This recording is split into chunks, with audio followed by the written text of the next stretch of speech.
Well, it's Thursday, and you all know what that means. As you probably know, Ring of Honor features, of course, possibly this could be their last show they did at the 2300 Arena, which is the infamous ECW home. This one features, of course, a proving ground match for the ROH World Championship. The ROH World Tag Team titles are on the line. We have a Pure Rules match, and of course, the main event was a quarterfinals match for the ROH Women's Pure Wrestling Championship between, of course, Billy Starks and Olympia. So this is going to be an interesting event to go through. And then we move on with TNA. As you probably know, they're only one day away from, of course, Victory Road. So a lot of things are taking place. The war between the system and the Order Fork rages on.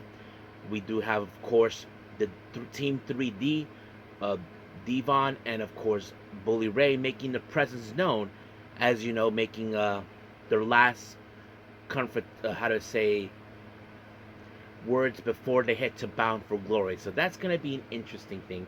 But the main event is features, of course, Frankie Kazarian and Jake Something taking on current TNA International Champion Steve Macklin. He teams up with Mr. Anderson, two-time TNA World Champion. So that's going to be a lot of fun to watch. But first things first, we're going to be reviewing, of course, Stardom much recent event that took place back on the 20th of September. And this event is called, is in Shimonoseki. Hopefully I pronounced that right. Featuring many matches, of course, not to mention preliminary matches for an upcoming events real soon. So that's going to be a lot of fun to take a look at. Then, as always, we'll cap up our episode, as usual, with some news updates to give you guys updates on what's been happening in the world of wrestling, such as what events the promotions are throwing out, who's booked, what matches are set, including developments that are happening in the world of wrestling as we speak. So, let's get ready for another episode of the Deleted Wrestle Zone.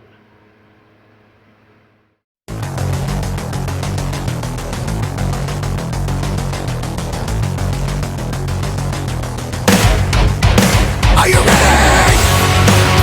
Get up, get up! Get up, get up! Get up, get up!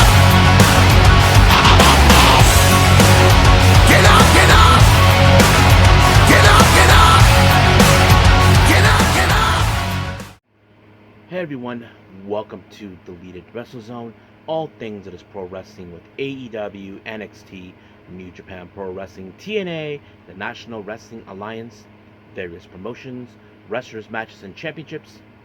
I am your host, J-Rod here. So, if you are new to the channel, welcome.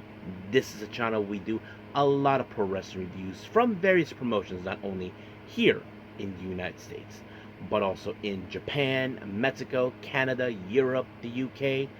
Any world of pro wrestling is not as big, but it continues to grow. We also, of course, do discussion videos, talk about various topics such as the wrestlers themselves, the promotions, factions, storylines, whatever we want to talk about.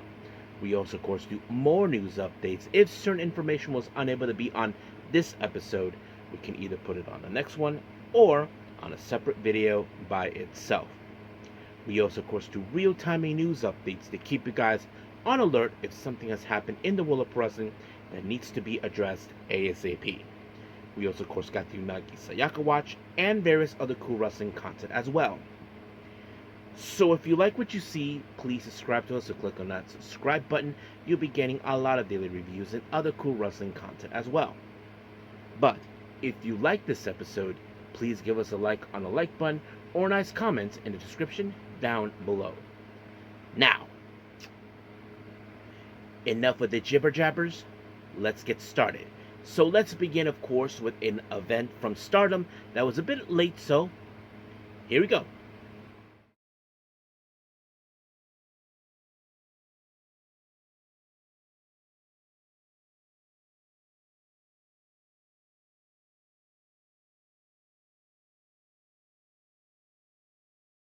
Stardom in Shimonoseki. This event happened on the 20th of September, was not uploaded on their Stardom World until September 24th, I believe. And this was at the Boat Race Shimonoseki Hall stand. So basically, that's an event. I don't know what that is, but anyway, we opened up, of course, with tag team action.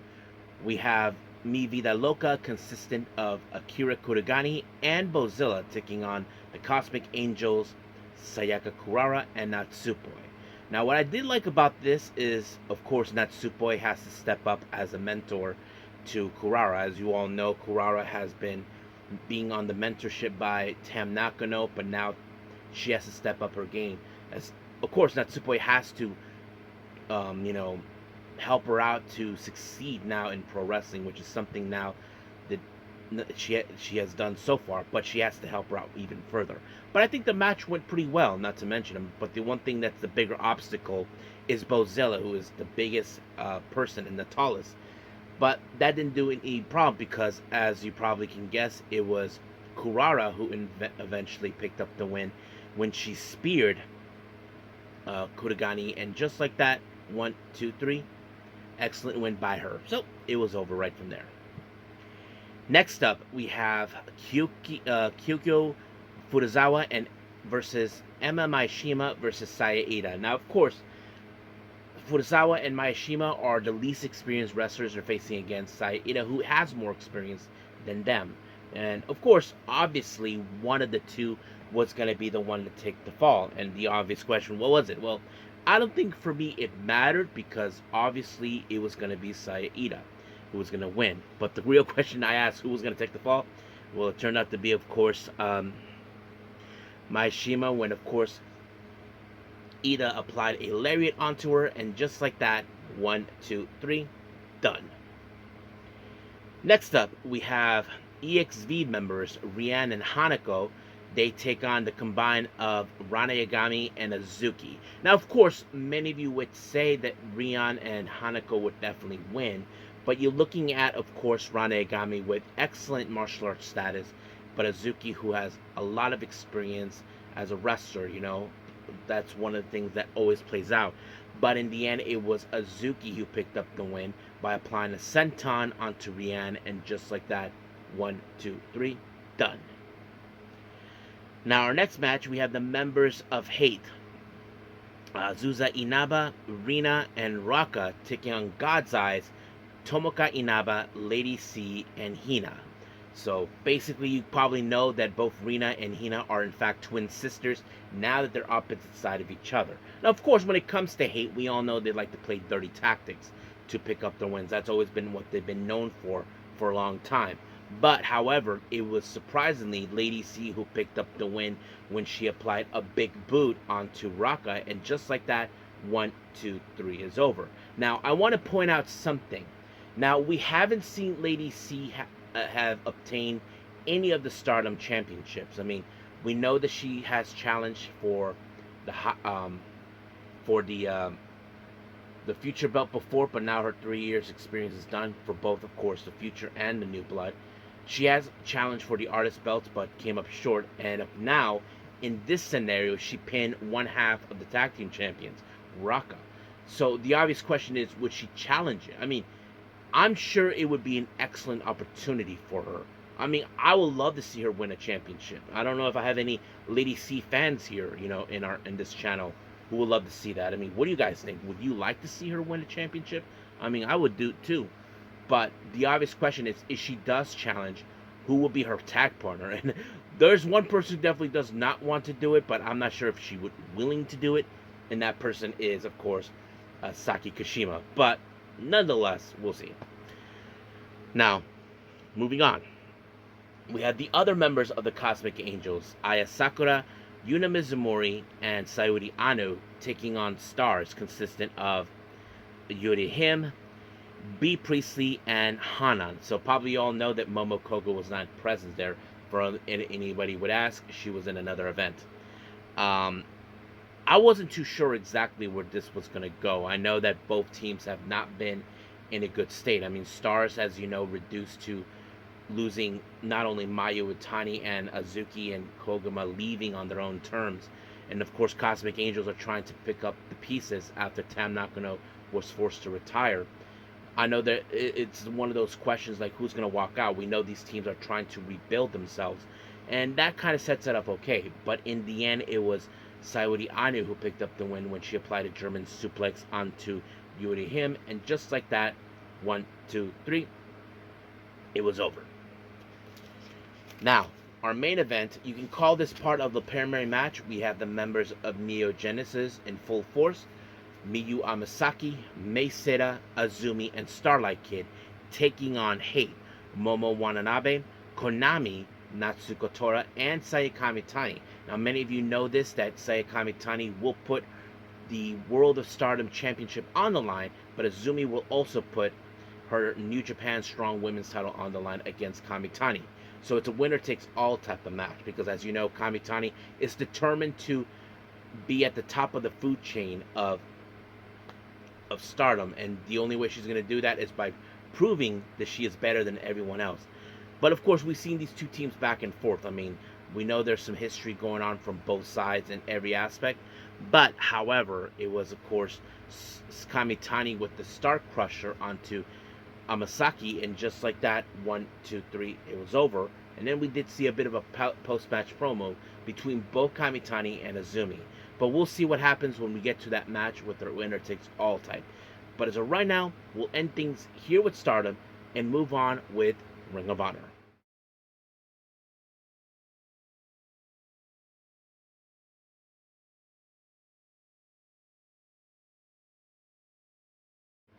Alright, Ring of Honor. We opened up with a video promo by Brodito. Brody King and Bandito are current AEW World Tag Team Champions. So now they're declaring that this is the era of Brodito. Now, a part of me is starting to think, because they never mentioned it, but I like to suspect that maybe, because I know Bandito mentioned this, that he would love to have himself and Brody King become belt collectors in tag teams. I mean, we've seen that already with FTR. You know, they were AAA tag team champions, ROH tag team champions, IWGP tag team champions. I mean, we got to ask ourselves, could we see that something similar with Brodito? Would they be aiming for the ROH World Tag Team belts? That's something we could definitely see, but only time will tell. We'll just wait and see what they will do next. If they are going to aim for the ROH World Tag Team belts, well, hopefully that comes sooner or later. But for right now, speaking of Bandito, he was in action to take on Dralistico of the LFI in a proving ground match for the ROH World Championship. Now, for those who are new, you probably ask yourselves, what the hell is a proving ground match? Well, a proving ground match is where, of course, there's two ways to win in order to get an opportunity of the championship, whether it's for in the men's side or the women's. Now, the two ways to win is either one, pinfall or submission, and the other is if you just last 10 minutes with the champion. And that happens. The second option happens on rare occasions. But of course, the one thing that Bandito has to be more careful is that wherever Dralistico goes, his big brother Rush, the leader of LFI, will be there too, and that's practically what's going to happen. But Dralistico got caught with his hand in the cookie jar, and Aubrey Edwards just told him, "You are out of here," and that gave, of course, Bandito enough time to, of course, give him Dralistico a knee strike, and just like that, 1, 2, 3, it was over. However, as soon as the match was over, a masked assailant attacked Bandito out of nowhere, and of course, it turned out that scumbag Blake Christian, who is still aiming for the ROH World Championship. Bandito did everything humanly possible to beat his ass until, of course, Blake Christian's, bro, Lee Johnson showed up. But luckily, Bandito had backup. He brought in, of course, we had Hologram make his appearance, and then we had the returning of Commander. I don't know. I think he was out on injury, but it's great to see those two. But I wouldn't be surprised if those two decide to deal with Blake Christian and Lee Johnson. But we'll see what happens until then. Now, our next match, we have the premier athletes, Aria Davari and Tony Nese, teaming up with that 6' woman who, as you know, took out Serpentico, named Stony Denali, which is a contingency plan that that idiot Smart Mark Sterling set up. As you all know, Sterling, being the dumbass that he is, he always gets himself injured.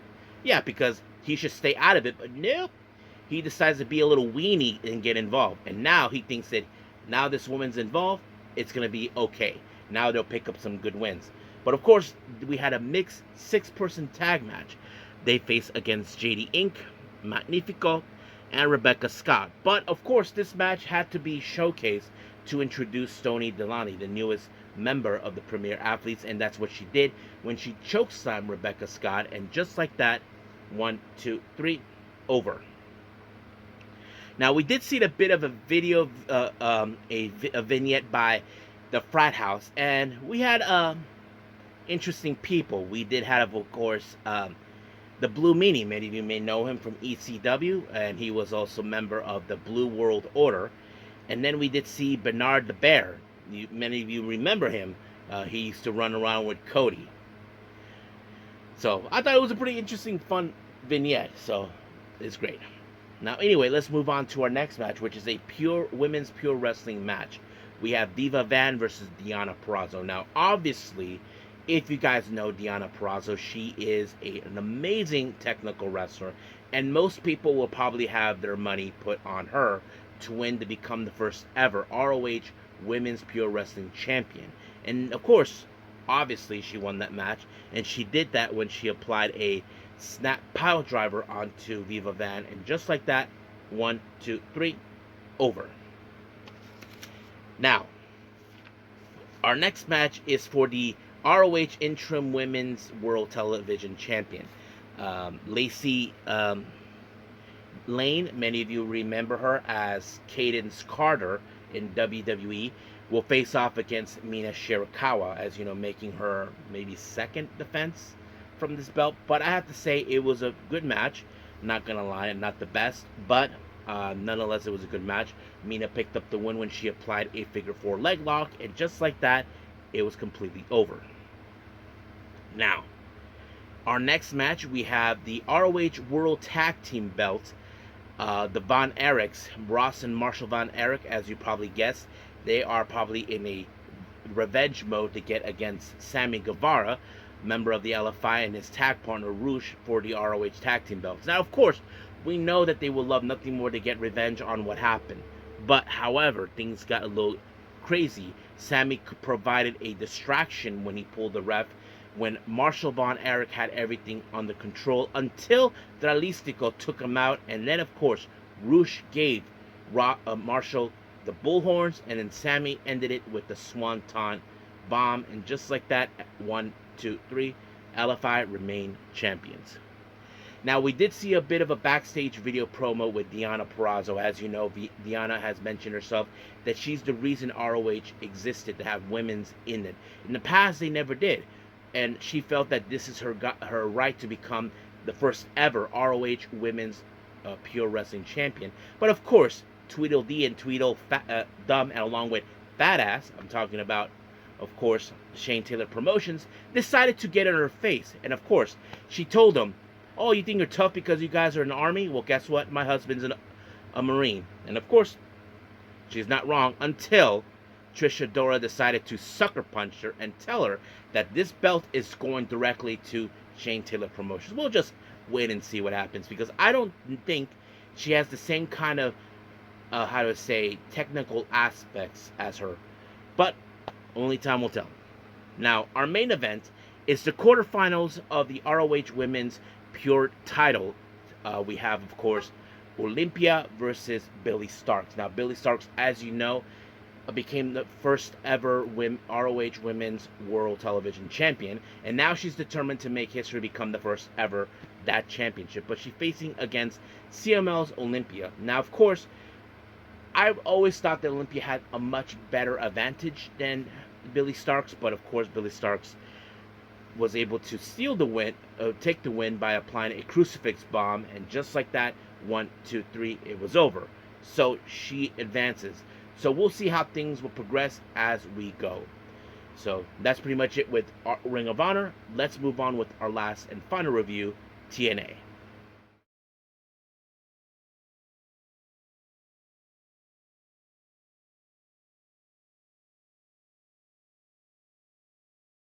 Okay, TNA. So we opened up with tag team action. We have the Rascals, Zachary Wentz, and Trey Miguel, along with Myron Reed. Watching this match, they take on Cedric Alexander and the X Division champion Leon Slater. Now remember, of course, in Victory Road, Myron Reed will be challenging for the X Division title, so that's going to be a preliminary match for anybody who watches this. But of course, you can tell there's going to be a lot of teamwork. Now, you look at Trey Miguel and Zachary Wentz, they already established tag team. But when it comes to Cedric Alexander and Leon Slater, they are a makeshift team, but they still are trying to get their footing. But they were able to do that when, of course, Leon Slater applied the Swanton 450 onto Trey Miguel, and just like that, 1, 2, 3, done.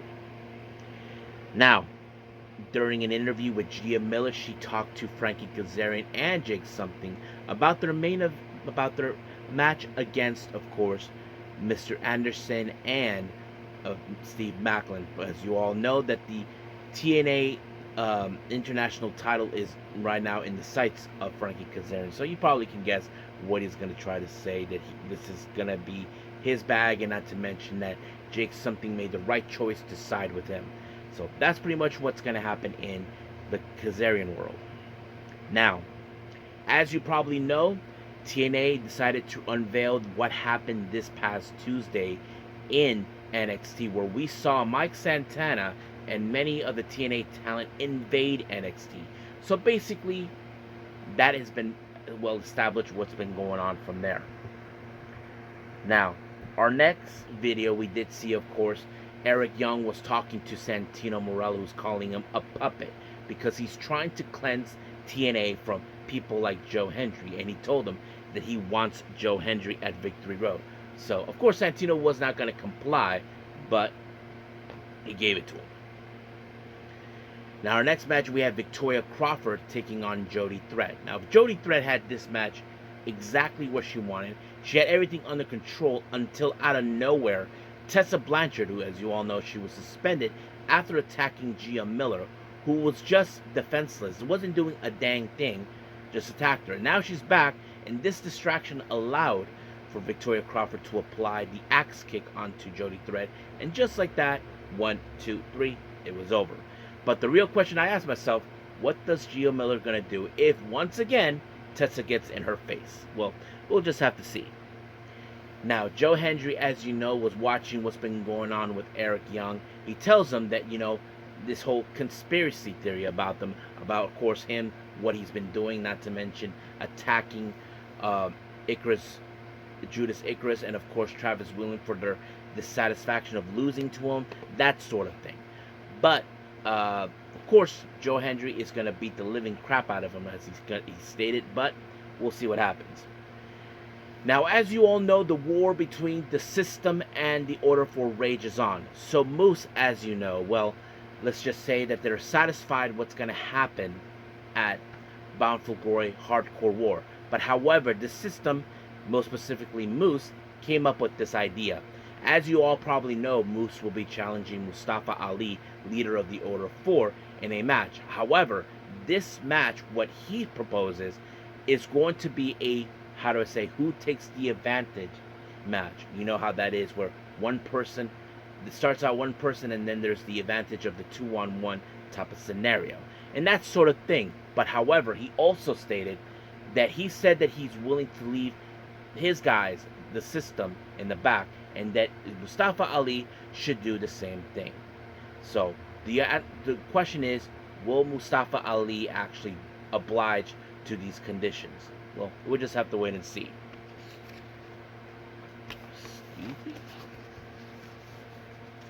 Now, we did see a bit of a battle royale as part of the Call Your Shot Gauntlet match. Now, for those who are new, who are not familiarized with this match, it's where, of course, there's 30 competitors to win a chance to call your shot for any title of your choosing at any time, any place, anywhere.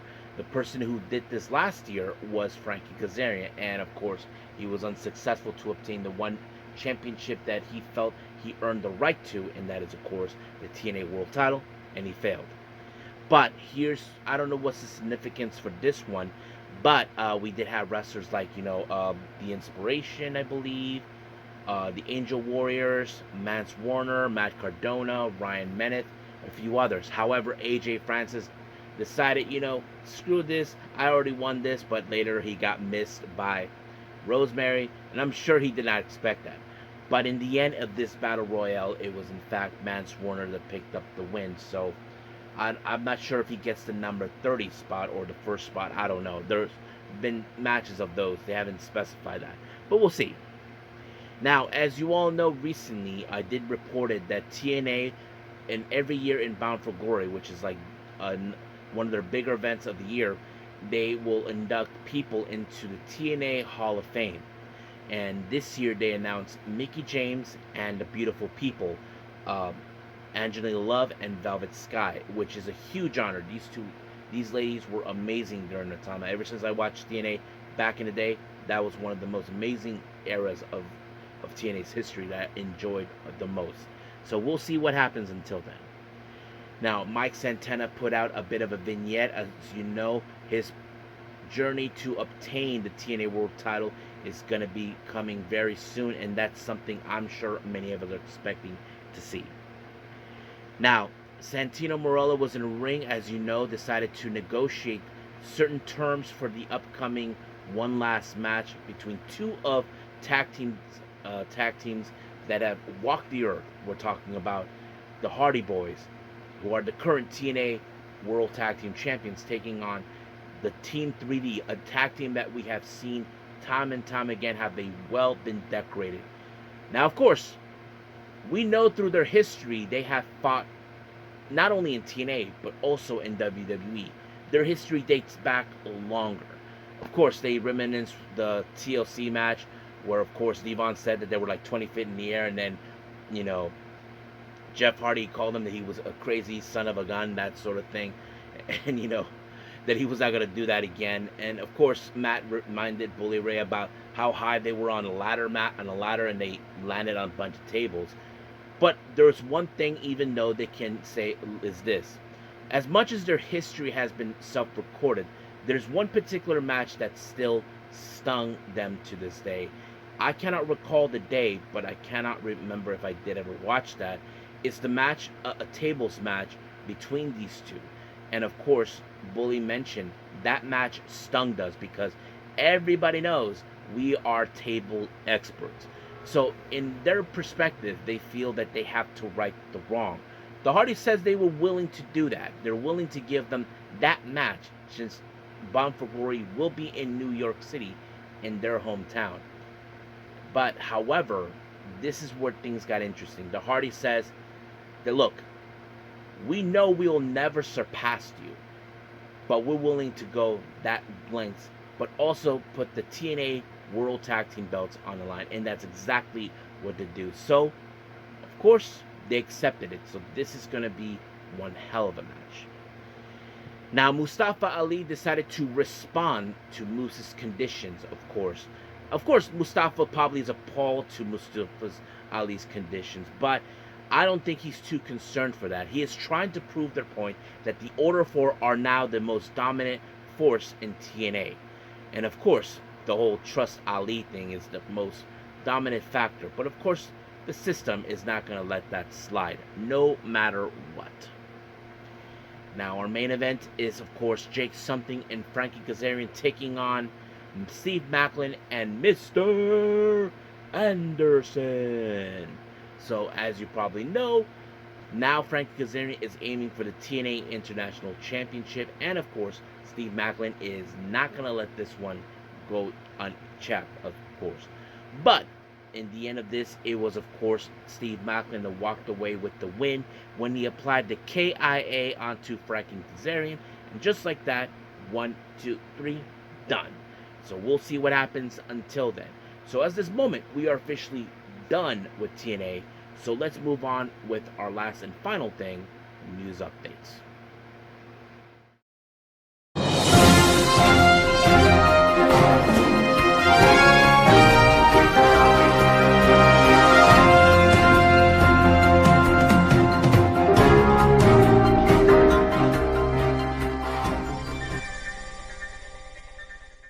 Okay, so welcome to our news updates. Now, we only have update on upcoming events. Now, as you know, Mighty Gold will have their big show in Ryogoku, Grand Destiny, on the 26th of October.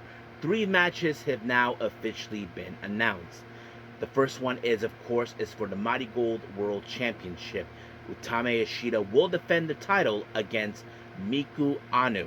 So, as you all know, Miku Anu is the former and the first ever uh, United National Champion in Marigold. Now she's aiming higher for the Crimson Belt.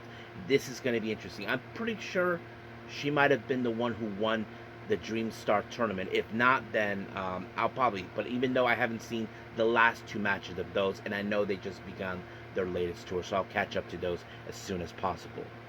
And of course, speaking of the United National Championship, well, Mai Sakurai, the current United National Champion, is going to defend the championship against, of course, Victoria Yuzuki. As you all know, she is making higher standards now in her career. Not to mention, she is the first. No, I don't think she's the first. She was an amazing Superfly champion, and now she's making aim for this belt. So I can't wait to see what's going to happen from there. Now, one match was announced, and this one is something that I think many of us expected, since Mayu Iwatani left Stardom and made her way to Mighty Gold. This is something I believe she wanted herself, and it's been announced. Mayu Iwatani will face off the Genius of the Sky, her former tag team partner from Thunder Rock. We're talking about Io Sky. So, yep, Io Sky is returning to Japan to face her old friend. And Io Sky mentioned, of course, that their history will speak for themselves in the ring. And I have to say, it's going to be a banger of a match. So that's pretty much it for the upcoming events so far. Like I said, it was only just one. Now let's move on to, of course, some developments. Now, many of you have been seeing recently Joe Hendry has been making appearances in NXT. Now, this was reported by Sports Illustrated that there's been a transition of him going from TNA to WWE.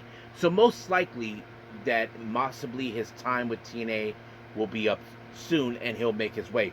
We saw that with Jordan Grace.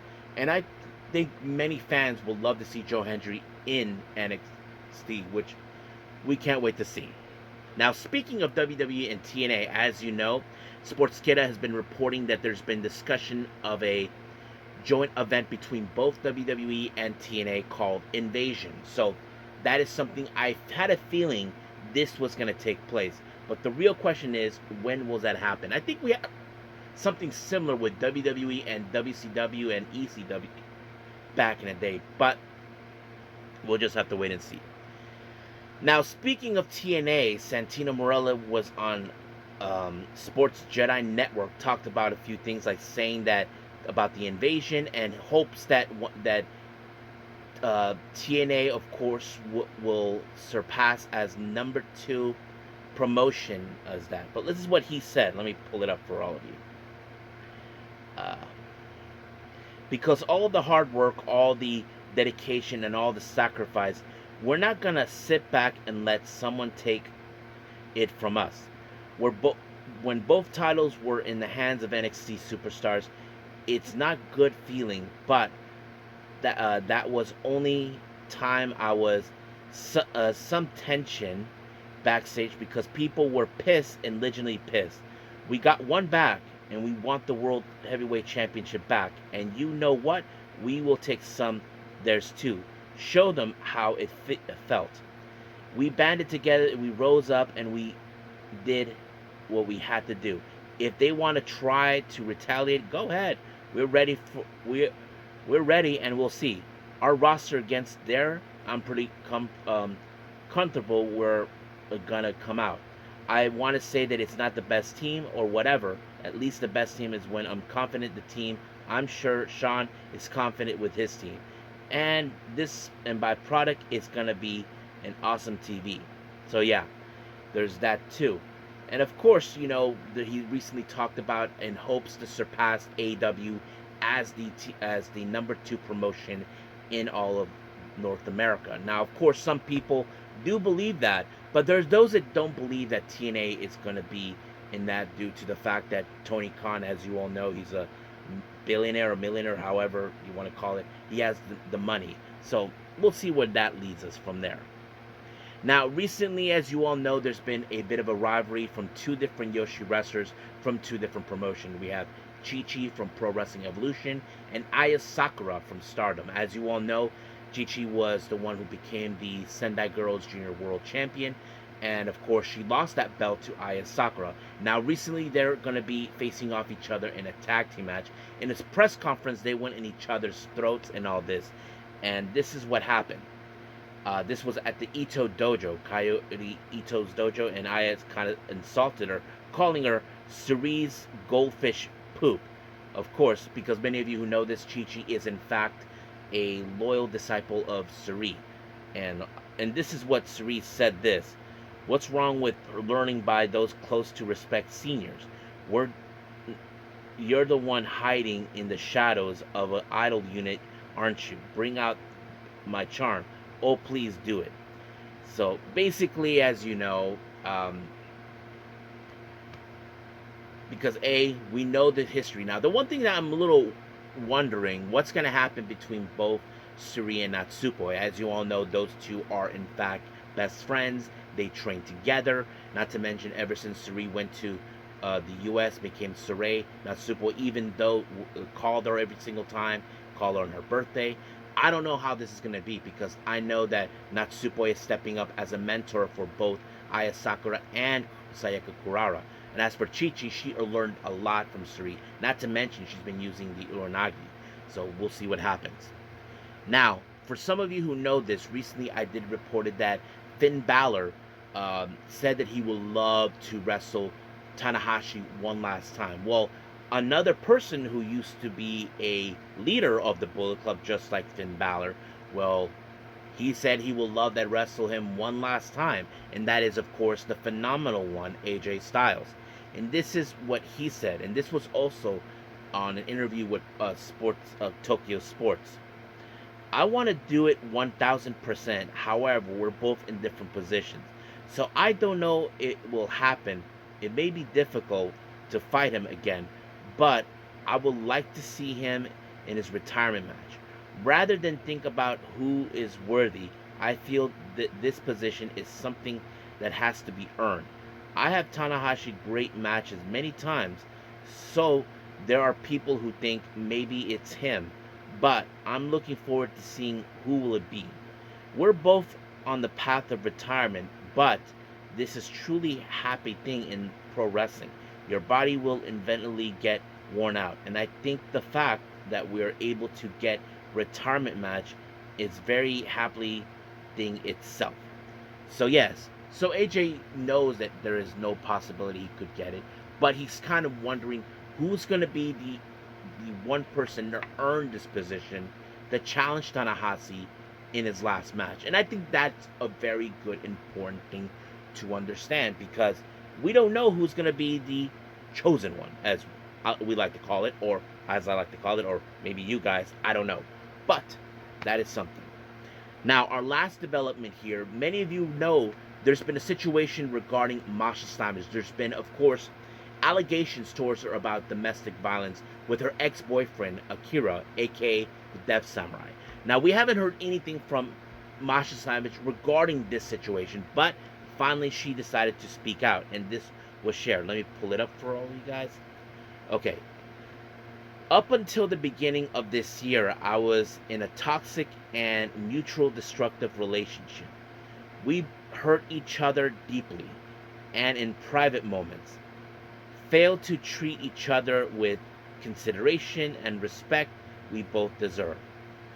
I take responsibility of my actions and I'm sorry, embarrassed, ashamed on the role I played in our relationship and the way things turned out.